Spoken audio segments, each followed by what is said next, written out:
Welcome to the Erotic Realm podcast, where we explore the psychology of darker desires. I'm Em, and if you're new here, welcome. I'm a psychosexuality nerd with a background in psychology, sociology, medical science, and Tantra. I'm also in a 24/7 collared relationship, and I created this podcast with the mission of humanizing kinksters. Join me here for one-on-one, in-depth conversations as we explore the fascinating world of eroticism, one erotic realm at a time. If you love what we're doing here in the Erotic Realm, I'd like to ask you a quick favour. Can you follow and rate the show wherever you listen? It helps the show reach more people like you.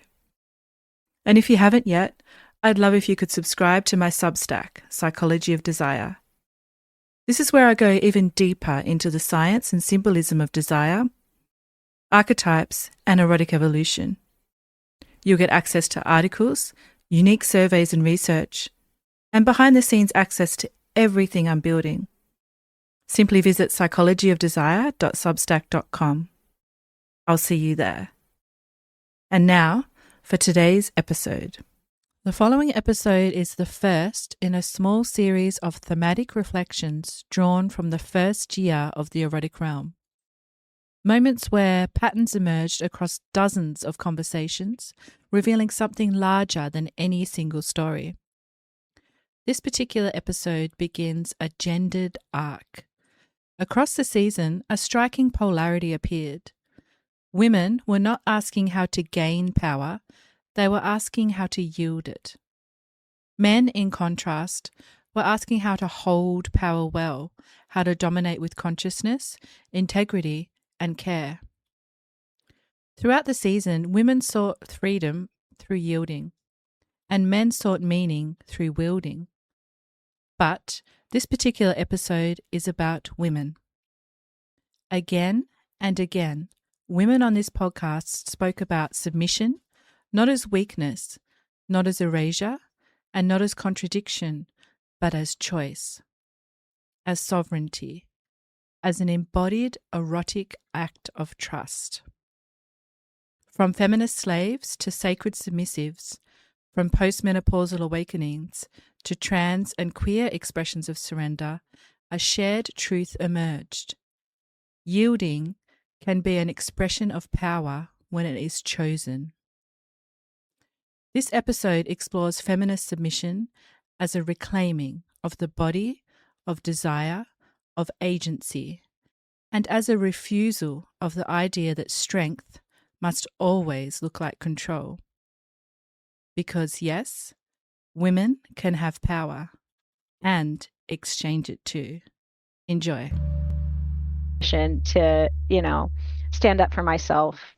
And so I think that is what a lot of newer submissives need to understand is you are not a doormat. In fact, you need to be quite strong in order to be submissive. Mm-hmm. Yep. So yeah. Yeah, I think it's important to highlight that being submissive is an active, not a passive process. Yes, that's exactly. all really great advice. Thanks for sharing. Of course. Now, as someone who's living in a deeply intentional and consensual 24/7 relationship while also identifying as a feminist, I found a paper that might speak directly to your experience that I wanted to ask you about. Sure. So it's titled Navigation of Feminist and Submissive Identity by Women in the BDSM Community. And it involved the researchers looking at 17 peer-reviewed articles and examining how women reconcile feminist identities with submissive roles in BDSM. And they found 3 core themes that emerge consistently across this literature. The first one was agency, power, and consent as feminist constructs. The second was normalization of BDSM. And the third was reconciling feminist and submissive identities. So I just wanted to ask you a few questions about this. Let's start with that first theme, agency and consent. So how do you personally experience your submission as an act of agency rather than disempowerment? What does that mean to you in your 24/7 dynamic? I would say that this is something that I chose. And, Mm-hmm. like I keep mentioning, I was very choosy. And Master Arcane and I, we talked and talked and talked for hours. We went over every single detail. So there Mm-hmm. was lots of informed consent. And even throughout our years of being together, we have these contracted moments where we completely drop our roles and we talk and we negotiate. Um, and so there's always a moment of checking in Mm. and me having the power to change things in within those negotiated timelines if I want. And I know that he will respect those. And it just builds this sense of trust that this is someone that I can give up power to in these moments. And yes, he is a man, and I am giving up my power to him. And like I said, I had to really wrestle with that within Mm-hmm. our first year together. But I think the more and more we did scenes together, the more and more we spent time together, I just felt really fulfilled in that choice. And I know that those are some things within feminism as well, that can be a bit challenging for some people. Like when you see people that are full-time mothers and housewives, and some feminists go like, "What are you doing? You have the power to be anything you want. Like, why would you stick in these traditional, feminine roles?" And then another Mm-hmm. feminist comes along and says, "No, you don't understand. Like, she's chosen this. This is what fulfills her. This is what makes her happy. Mm. Like, we should celebrate in her choice to do that. She's not being forced to do it. She's choosing it." And I think that power of choice is everything in Mm. feminism. Yeah, I agree. So would you say your role as a slave has deepened your self-awareness or self-trust in ways that feminism alone might not have? Oh, interesting. I don't think I've ever really thought about that, Mm. but I guess I don't know that it would necessarily mean that. I guess the question is, it's just different, you know? Mm-hmm. It's like feminism has empowered me to grow up to be a strong woman and sort of discover that my rights as an individual human being are just as important as a man's. Mm. And BDSM, though, allows me to explore, I don't know, a very personal, it's almost like apples and oranges to me, Mm-hmm. I suppose. Mm-hmm. Like, I don't necessarily think that one is like teaches me more than the other. They're just two sides of the same coin, I Mm-hmm. suppose. Yep. The normalization of BDSM was also a key theme in the paper. Do you think the growing visibility of kink and power exchange has helped reduce shame for submissives, or do you find there's still misconceptions, especially for submissive women? Yeah, I think there's still a lot of misconceptions, but it's definitely come a long way. I would say, Mm-hmm. even though the book and films didn't do a great job at Yep. all of exploring what it actually means to be in a DS relationship, Fifty Shades of Grey did get the conversation rolling and did make it more mainstream. Mm. And so I think, yeah, the more that it becomes visible, the more that people understand um, that this is a very normal and healthy way to explore your sexuality. I Mm. think the less and less misconceptions there will be, but I think we're still getting there, Mm-hmm. especially in America where there's a lot of political upheaval going on. Mm-hmm. There's a bit of an attack coming from the right side, to shame people that are open to explore this part of their sexuality because they still think that it should be hidden inside the bedroom where no one else can see, kind of type Mm-hmm. deal. Um, but I do think it's really important um, that more and more people learn about it, just so that they can do it safely. Um, because the more that it goes into the closet, the more that it goes underground, the Mm-hmm. more chances there are of people getting hurt. And that's just not what we want, especially as educators, Master Arcane and I, we want people to enjoy and really relish in this part of themselves and with, to add it into the relationship, to respice things even. Hmm. Um, and yeah, it's just, uh, it's, yeah, I mean, that's the core of it, really. Yeah. So, one of the most powerful ideas in the study was that submission can also be a path of transformation. How has being Master Arcane's slave changed how you relate to power, not just in the bedroom, but in your identity, in the world, and in your feminism? I would say that it has given me a sense of great peace, Mm, to know that I can, that I've got someone that I have ne like I've trusted him more than any other relationship with another person in my life, and that's given me, like I said, a true sense of peace. I know that I can come to him for advice, for to help me make decisions where, as before, I really thought I had to kind of do that on my own, and now I'm more accepting of taking help from trusted loved ones. Like, I mm-hmm, don't have to be this strong, independent woman. I can lean on others. And mm, so that's given me a true understanding of how to rely on people. And I think I'm happier for it.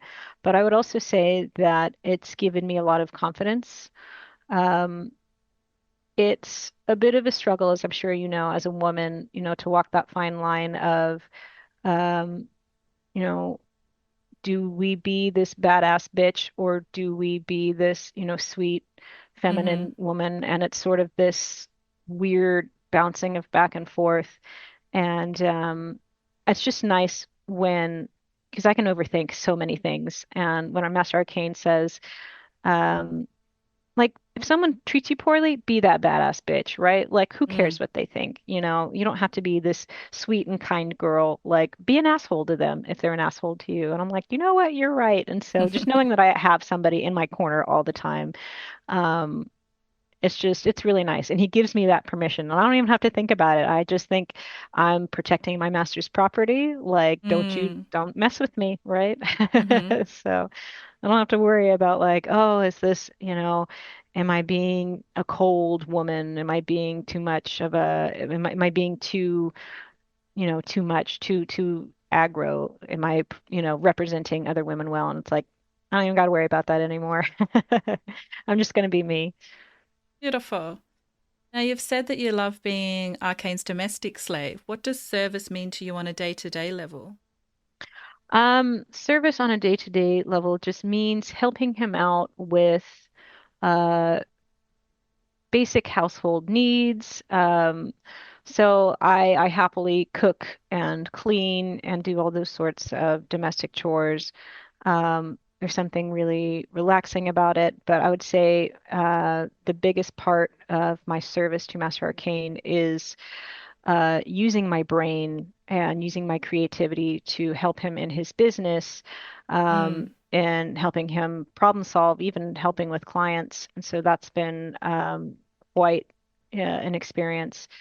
Uh, it's really nice too because I know that he values me for more than just my looks, but he, values my intelligence, which, as a woman in this modern day and age, mm-hmm, it's so much more gratifying for someone to be like, thank you, like that was really smart, or that was like, wow, incredibly helpful, like good job, mm, you know. And so other than just cleaning and doing dishes and vacuuming and that sort of thing, I like to help him with his creative projects, I think the most.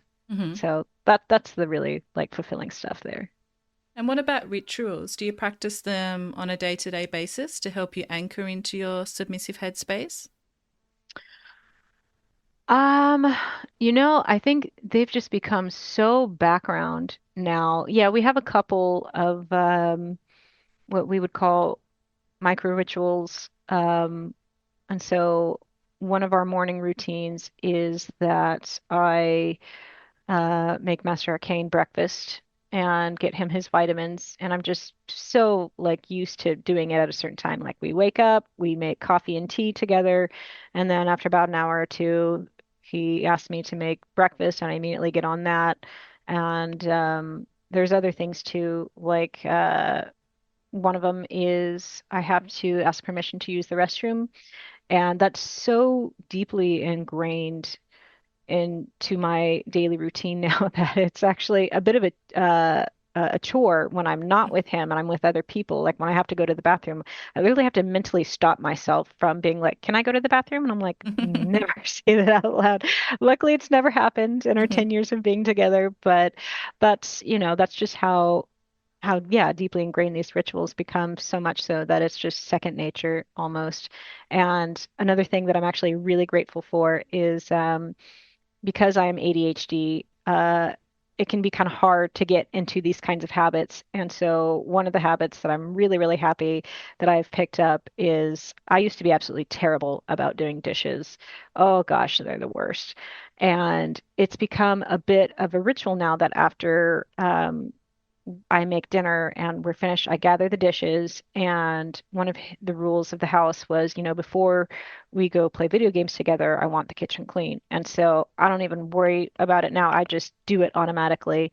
Whereas before, before I was with Master Arcane, like, oh gosh, the kitchen would just be a mess all the time. And I'd get so stressed out walking into it. And I'd get into that ADHD paralysis of like, oh, I can't do it. Like there's too much to do. And I'm just sitting there stressing. And it might look like I'm just being lazy and relaxing, but I'm literally just bullying myself.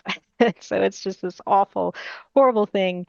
But Master Kane has really gone in there and broken that up and helped me get into this routine of just making sure the kitchen especially is nice and clean and it's pleasant to be in.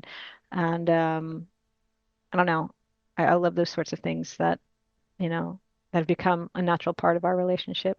It's so fascinating to hear about. Thank you. Okay, there's a powerful feminist phrase that I keep thinking about when I was reading about your story, and it is the personal is political.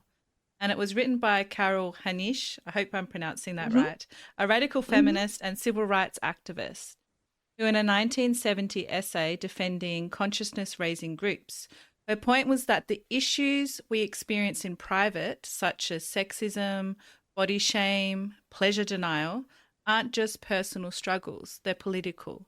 They're shaped by culture, and by sharing them, we create space for change. Because you've said your erotic journey is tied up intimately with the political, I'd love to explore this with you a little bit more. So I'm keen to hear, how has claiming your erotic identity publicly and unapologetically become a political act for you? So I've loved that quote since I came across it in my teens. And I Hmm. really do believe it because it's our body is how our journey is mediated through the world. What we look like, how people perceive us, how they read us really changes how they react to us. So that can be on race, color, body size, gender, sexual orientation, the whole thing. You cannot escape your body and how the world reads it. And in understanding that for me, it meant that things like being outspoken about my sexuality, about my identity, about my gender, has always been a way of saying that there's nothing wrong with this, Mm. right? The world may not be created for me. I'm 6 feet tall. I'm, you know, 270 pounds. I'm built like a linebacker. And I make an impression when I come into a room. I always have. And now that I'm older, I'm also completely covered in tattoos. So I understand that how I move through the world, people immediately have assumptions about who I am. Mm. And so creating a space where people like me and people who are very different than me can walk in and still be safe is incredibly important. So I live in a small conservative community here in Northern California. And when I moved up here 5 years ago, there was very little visible gay presence. And what was there was one monthly gathering, and it was mostly white gay men over the age of 60, and they'd gather in private homes. There just wasn't a lot. And so I worked with a friend. She's a former professional dominatrix who's retired up here. And we started Dyke Night. And we very specifically called it Dyke Night because we wanted to make sure it was female forward. We knew this wasn't trying to be acceptable political, professional homosexuals. And we found there's a dive bar where most of the bikers who come through town on their rides on the weekend go and hang out. And it's kind of this working class dive bar. And we take over the patio. And the first night we hosted it 2 years ago, 60 plus women came out. Wow. And so we're here. And now that we're 2 years in, the bar loves us. They've thrown out patrons who've said bad things about us. They promote our events. They schedule extra staff when we come on. And so we've created this very visible presence. We've had the mayor, we've had the sheriff all come by and have drinks with us. And so in creating the space for queer women to get together and socialize, which was really needed up here, we've also created a space where we've kind of gotten the community's stamp of approval that, yeah, we're cool with queer women. We'll send our politicians, and it's become, in fact, National Geographic just did an article on the 10 best small towns to be gay in America, and we were listed as one of them. What? That's amazing. Congratulations. That's so cool to Thank hear. you. Yeah. And it was just, so for me, claiming the identity of, I tell people I'm a cranky old queer, and we started Dyke Night, and now we have gay events multiple times a month. Tons of people are out there and organizing, and we have everything from like a gay homesteaders group to we have dykes on hikes. We've just kind of embraced the local culture, but we've made it very queer friendly. So is this what erotic resistance looks like for you? Because a lot of people, when they think about the personal is political, they often think about protest signs or activism, but what you're describing is a different way to have erotic resistance. So mine is creating community spaces. I don't believe we get through this alone. And I believe community service is the cost of being human, right? We have to serve our other people around us and create safe space. So a protest can, show a political movement or whatever. People can show up for that. But in coming in and creating a space where it says you're safe and we'll celebrate you for who you are, whether it be gay or trans or whatever, kinky, anywhere in that spectrum, and we will celebrate you and make it okay and make it safe in your community goes much further than holding up a protest sign, right? Because there's something when the more people you have who feel that they can be comfortable, at least in some spaces, the more space that creates for others to come in and support it, and it grows. I love that. Thank you for creating those spaces. It's so needed. Oh, thank you. It's so much fun. We have an absolute blast, and now we have little romances blooming, and I like to watch and go watch all the little sapphic love bloom at the events, and it's fun. I'd like to chat about the intersection of feminism, submission, and kink now. You mentioned in the podcast form about once being shocked at how much you like being slapped by a straight man. Can you take us into that moment and what surprised you the most? So I grew up, I was raised in second wave feminism. It's been part of my studies. It's been part of my work.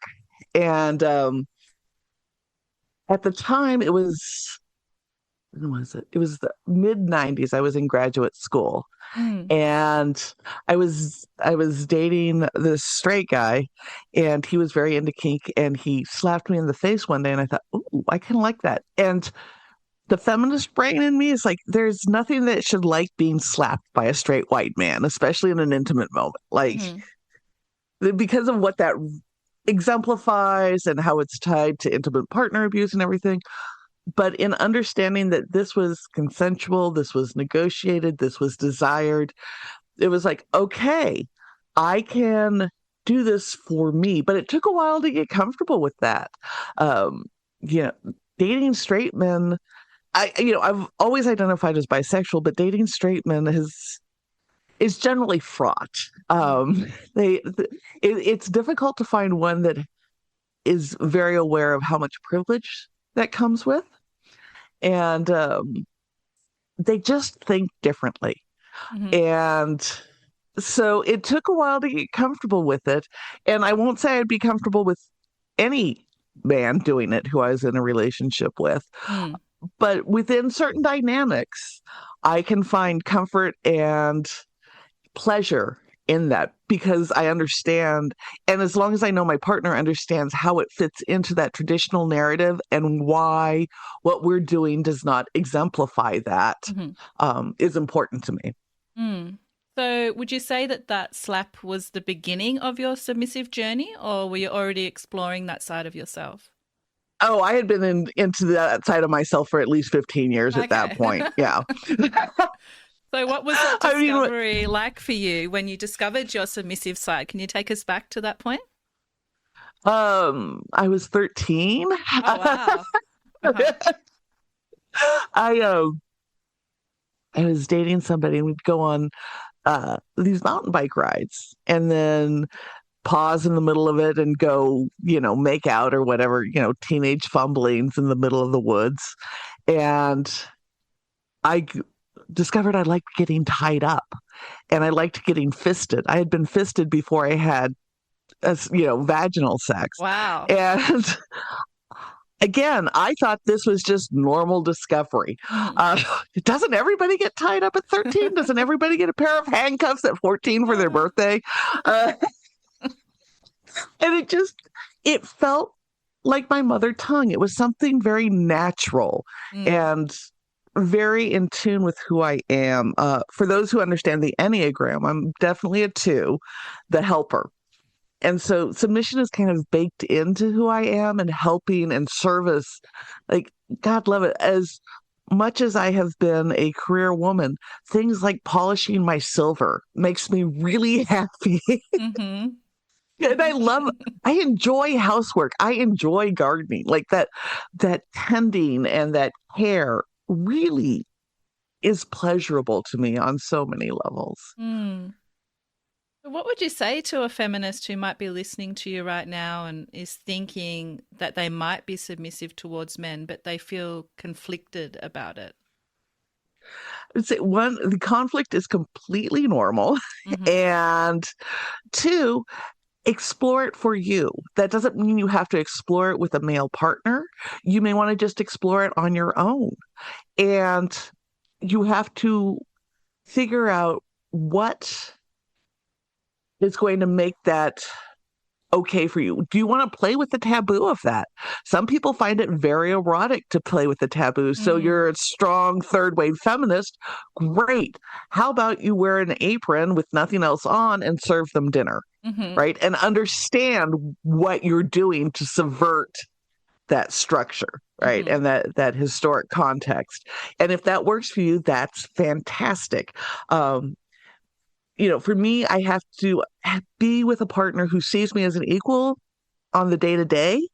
And within our dynamic, then I can take submission. So my current dominant will refer to me by my title outside of the bedroom. Like, we've worked together. I know he respects my writing and my work.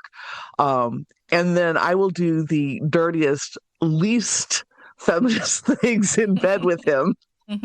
Love it. Because we both have an understanding of the systematic oppressive systems that push on us and why within our dynamic where we want to pervert those. So would you say that you've found empowerment through your submission? Definitely. Being able to be comfortable in who I am and with my desires and not have any shame around it is incredibly empowering. Shame has so much control over so many people.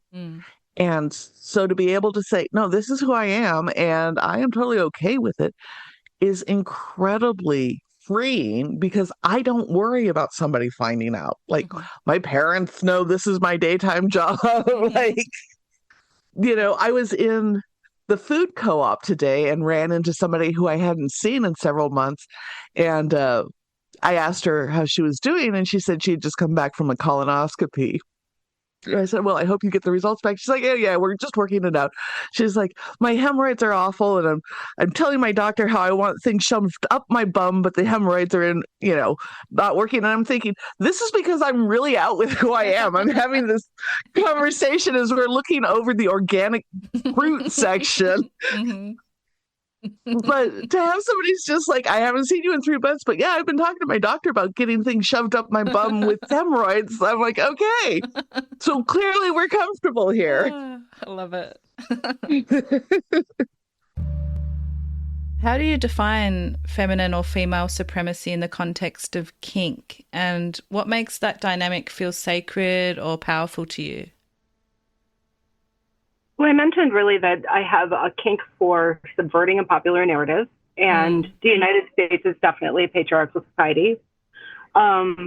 Women, make up 51% of the world, but we still don't have the voting and economic and et cetera, power. And so being in this sort of like special space of the dungeon, I see a lot of analogy. I see a lot of mirroring and symmetry between ritual space as a priestess and a magician and the scene that we set up to do kink and power exchange, right? We set a perimeter. We talk about what we want to do in the space. We make agreements a little bit like theater. We rehearse our roles a touch. We talk about what's going to happen in the beginning, in the middle, and the end. And we're kind of after a certain outcome, just like ritual work and just like magic.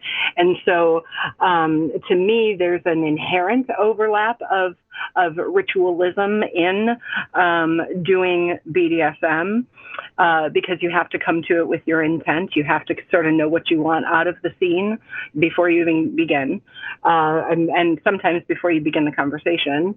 And the role that I think that gender plays there is, yes, as a woman, I make less money. Yes, as a woman, even though it's against the law, that doesn't mean it's completely culturally frowned upon for me to, lose economic opportunities, for me to be subject to discrimination, right? And I say all of those things even as a white lesbian, right? If I had more melanin in my skin, there would be more of that in my life. So right, there's a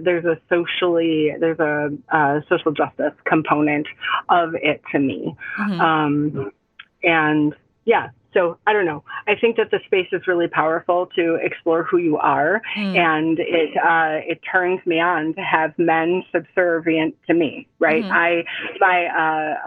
When I began to change my own mind about who I am in the kink community, and understand myself more as somebody who likes to hold power and call the shots rather than somebody who would rather be on the other side of the slash. I was with a really hard masculine lesbian dyke, not quite a gold star lesbian as in someone who's never touched men, but damn close, right?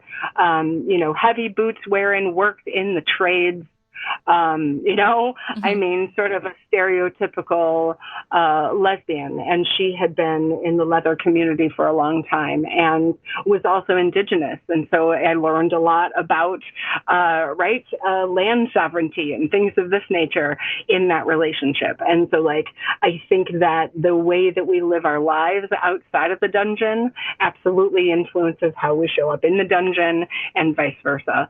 And this, too, is symmetrical with my magical practice, as above, so below, as within, so without.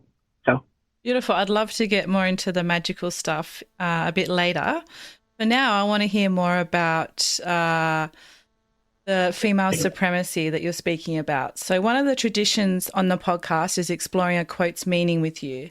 And today's quote is from William Marston, who was a psychologist, lawyer, and the creator of Wonder Woman.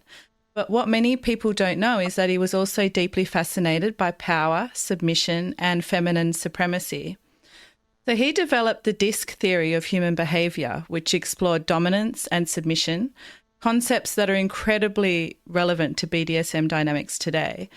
And he believed that submission to a loving authority, particularly a strong woman, was the key to harmony and progress. So his personal life reflected back these beliefs. He lived in a polyamorous relationship with 2 women, both of whom inspired Wonder Woman's character.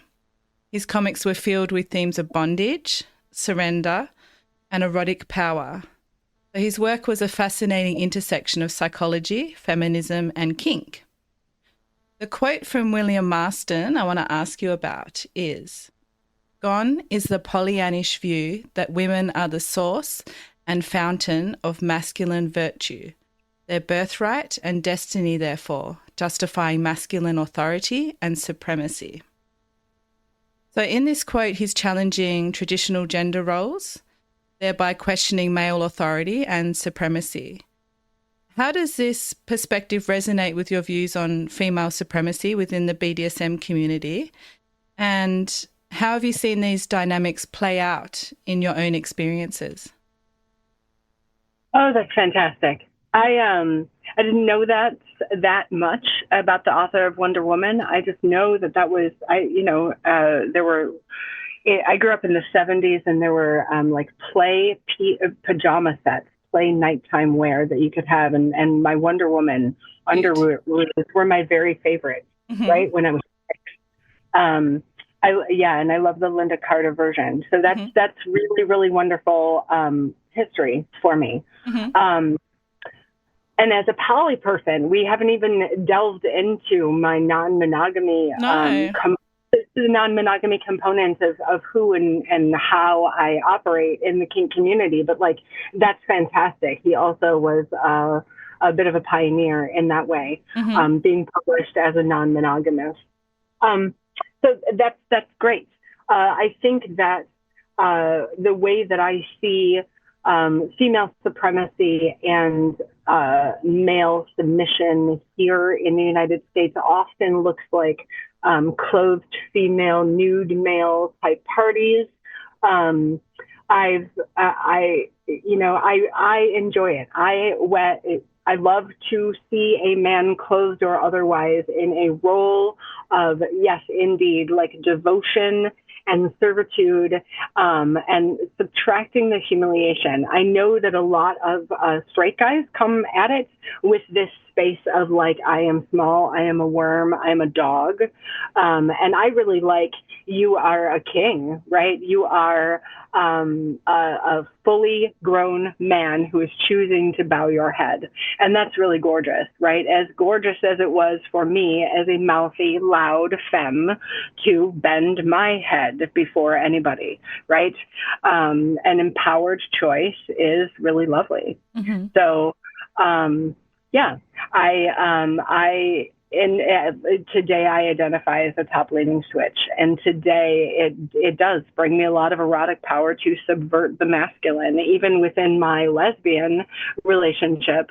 Although my wife would never identify as a submissive, we certainly have a power orientation in the home where I'm the boss, and so like it shows up in my life in other ways, and what else can I say about it? So let's move from CNM to another 3-letter acronym that is even spicier, CNC. So CNC, or consensual non-consent, is one of the most psychologically charged kinks. Can you share with us what your definition of CNC is and what it is about CNC that you enjoy? This is a very well-researched question because it's one of my favorite topics. CNC is so interesting because it's almost like one of the least expensive kinks. It's free anywhere you are. You can start experimenting with resistance and push-pull, but it's also like one of the most expensive in terms of time that you have to invest into negotiation and discussion and self-work. And it can be very triggering, of course, to play with that theme, either for the top or the bottom. But for me, I find in my play when we do use CNC as a theme, it feels more like we're getting away with something than doing anything triggering. Like it feels like playing with that thing that is the most wrong. And my brain really likes to be at the outermost edge of, ooh, what can't I do? And then feeling the tension of crossing that line a little bit within a consensual container. So, in terms of, my own CNC practice, it doesn't look like anything dramatic if you were looking at it from outside, but there can be a little bit of resistance physically, there can be verbal resistance, and there's always this sort of wink behind it of, we know that we're doing something that we can get away with because we have done this work and have so much respect and care for each other. So, but I'm but a mortal human, so of course I enjoy having my wrists pinned down to the bed and pushing and going, no, no, no, but actually it's yes, yes, yes. So that's been a really fun thing. People are always asking me, what's some vacation friendly kink? And it's, well, you don't have to check consensual non-consent through the TSA lines. So it's a good one to go on the road. I hadn't thought about it that way before. That's awesome. So another tradition we have on the podcast is asking the guest a question sourced by the listeners. And today's question is actually on the topic of CNC. So it's from a feminist submissive who said they have the desire to explore CNC with their partner, but they're struggling with the idea that they might enjoy CNC due to their feminist approach. So they want to know if this is common and what's the best way to move forward with exploring this kink. This is a really deep one, and one I just created a course for couples called Kink Tasting Menu, and I did a whole chapter on CNC. It's on my website, askasub.com. But I did a whole chapter on CNC, and I had to sort of challenge myself to, again, like rediscover what might be challenging about this because of, the point where I've gotten. But I think it's really important. I always use masochism as a framework for kink, but that doesn't mean that all kinksters are sadists or masochists.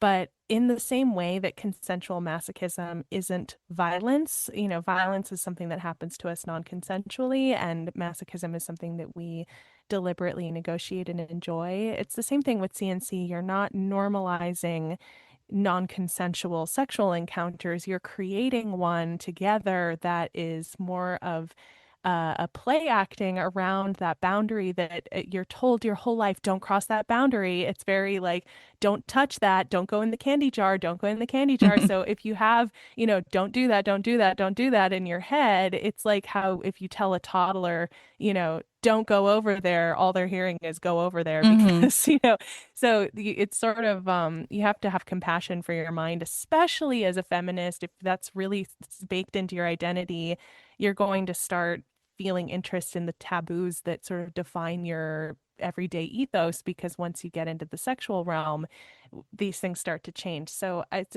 really, really important not to, again, going back to that issue of how ethics complicate non-monogamy, bringing in this idea that what you're doing privately in your relationship is somehow affecting the movement is a really important thing to disabuse yourself of, not just because it is harmful to you, but also you're not. Like that's the activism that we're engaging in, then we're on the wrong track. We have to focus on what affects other people.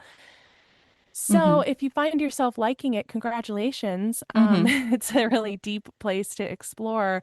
But as you're sort of approaching it, if you're trying to hold it in a safe way, it's very important to have the bottom initiate.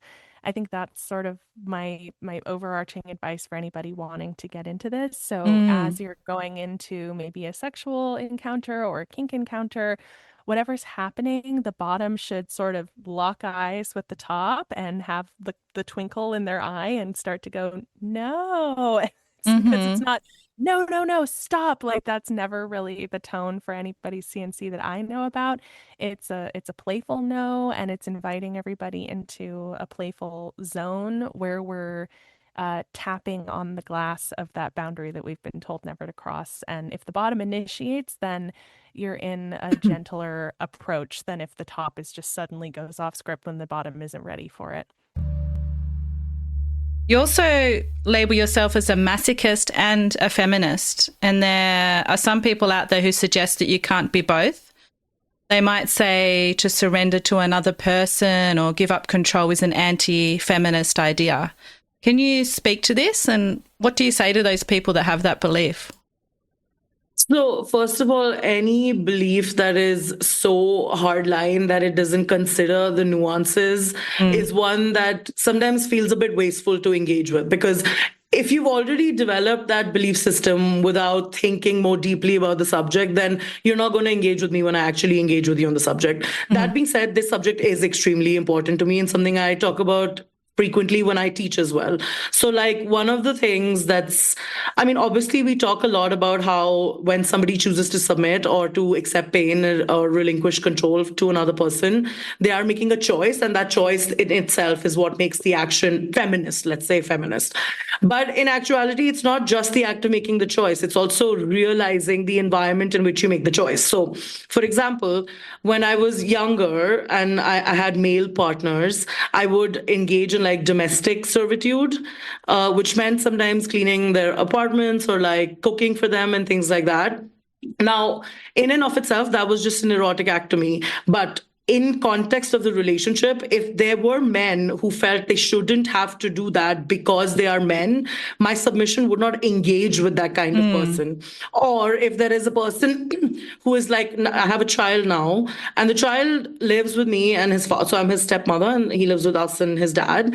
And now, if this child is being raised in this house, I may be performing acts of domestic service, but the child may still continue to view it as women do the housework and men don't so much do the housework. So it means adapting my relationship in such a way that I am mindful of the example that I'm setting to the child. So it's important for the child to see that labor can and should be shared in an egalitarian way. So in that case, I choose representation over like expressing my sexuality in this realm. So I do less of that because it's more important to me to send the message to the child that you must not let your gender or the one that you've been socialized as influence what you're entitled to in society. Now that is a feminist act, but if you approach it so arbitrarily that the act of submitting in itself is not a feminist act, then you'll never be able to get to the depth of that. Whereas you can happily proclaim yourself to be a feminist, continue to do all of the domestic work in your home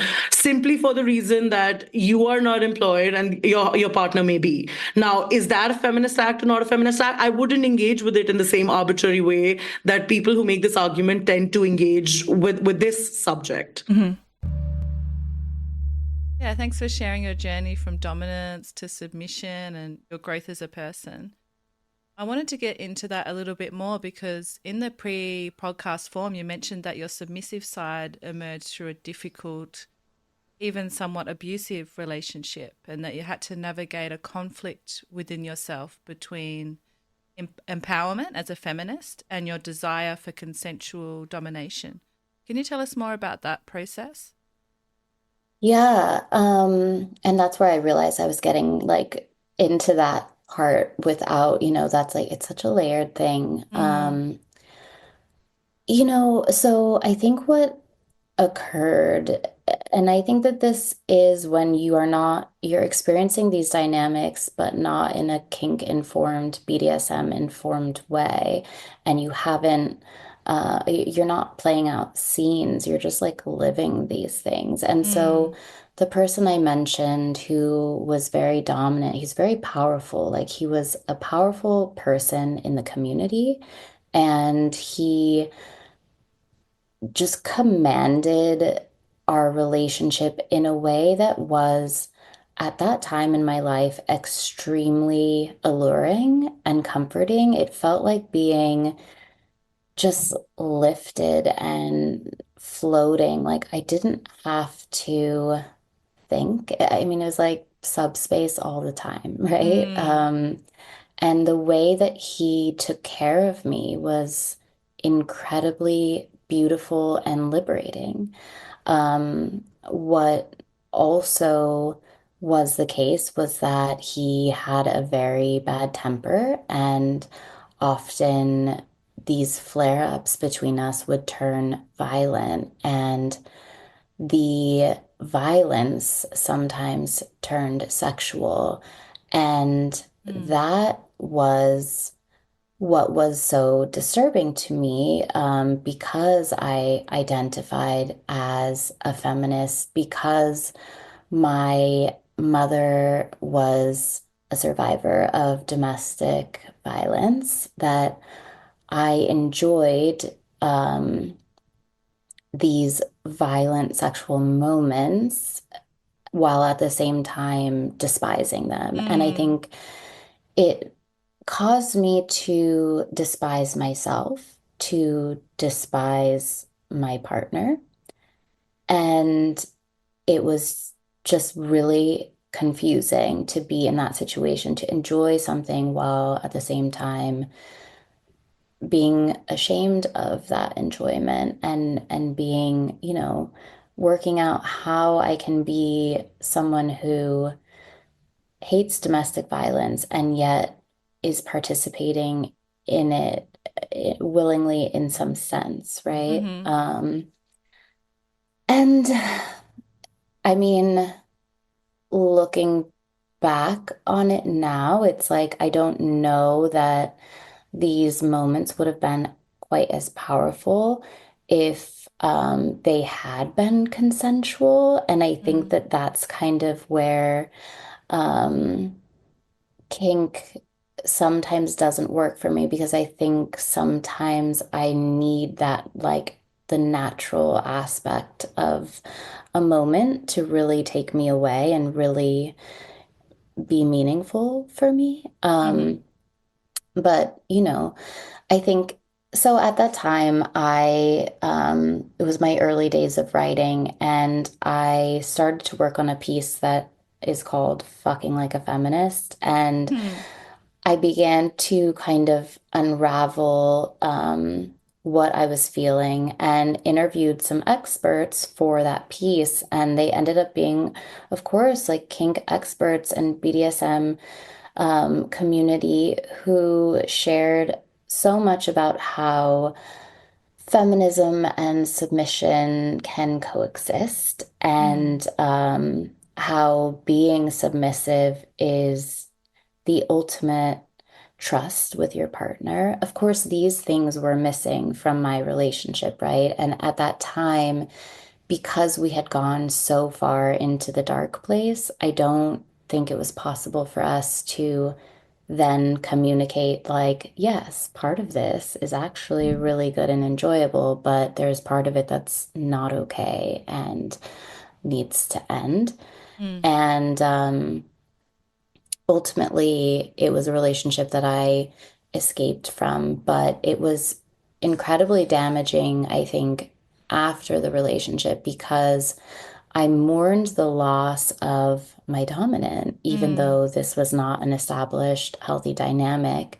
And I knew that I had to get myself away from him, but at the same time, really missed it and didn't quite know how to move forward and find that again in a healthier way. So it took a long time, and I don't know if it was because of that relationship that it was so difficult for me to find my next partner, or if it was just, the time that we were at in the world. But the next serious partner I had actually was submissive. And so here's what I mean by these, like, cycles and phases, like perhaps even overcorrections. But yeah, my next partner really wanted to be dominated by me. And I think it was in attempting that I kind of realized, like, this dynamic doesn't work for me in a romantic way. It can work for me, like, in a purely sexual way or in a professional way, but I don't want to be my partner's dom.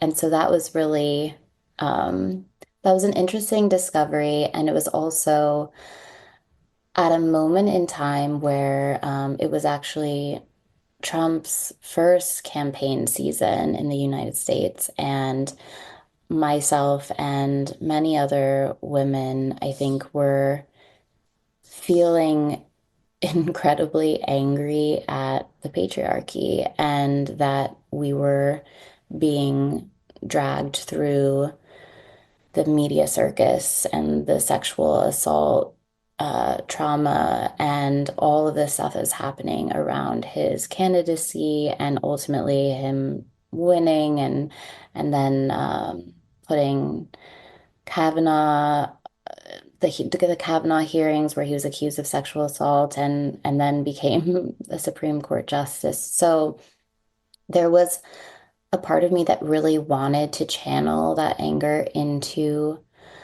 the psyche of a dom with a sub, but it ultimately was too confusing for me to be romantically dominant. Yeah.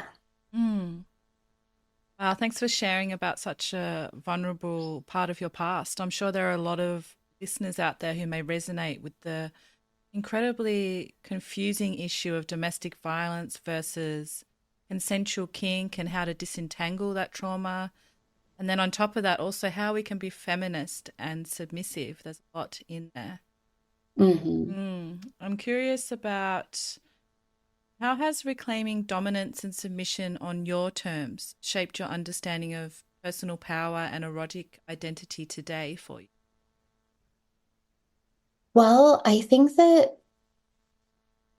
becoming healthier and closer to myself has then allowed me to be submissive with my partner and seek submission and not feel that it will be misused, mishandled, and also know that it is a power to be submissive, that you, when it is consensual and when it's negotiated, you have the power with a good dom, right? Like, and I think that that's probably also an issue that a lot of people have because there's a lot of bad doms out there, and then there's a lot of people who are just abusive, right? And it's like not always immediately obvious what's what.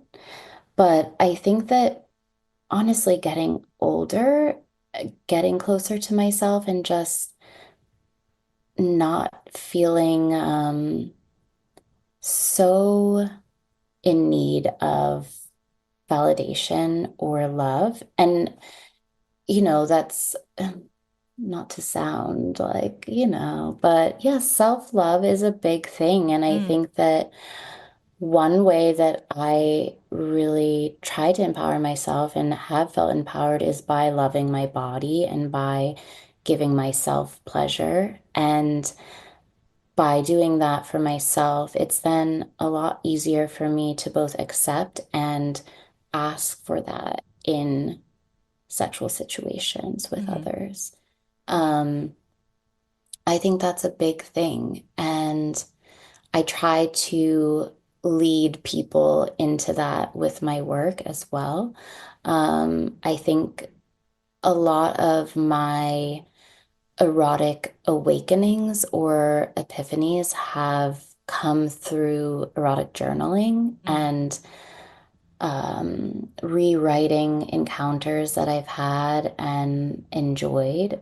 It's like putting something on paper, putting something into words is such a powerful act that I think you can honestly rewire your brain into believing that this is the way it always should be, if that makes sense. And it's one thing I offer my writers as well. Like I mentioned that Aurora is for confessional stories, so stories that, based on real experiences. But I always offer people to rewrite the narrative if something happened that they wish had been different, or if something bad happened or a breakup, that they could rewrite a story so that they end up on top, and not like, top and bottom, but like end up winning. And I think that that is a really powerful act. And I think that writing your fantasies is something that can write them into being or give you the confidence to seek them and figure out the language to ask for them. Thank you for listening to The Erotic Realm. If this episode stirred something in you, please take a moment to follow the show, leave a rating, or write a review on wherever you're listening. It helps more people find the show and brings visibility to this deeper conversation about eroticism and self-understanding.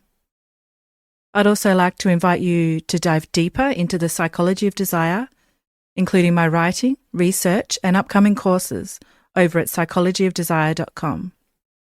And if you want the full experience, join thousands of curious minds on my Substack at psychologyofdesire.substack.com.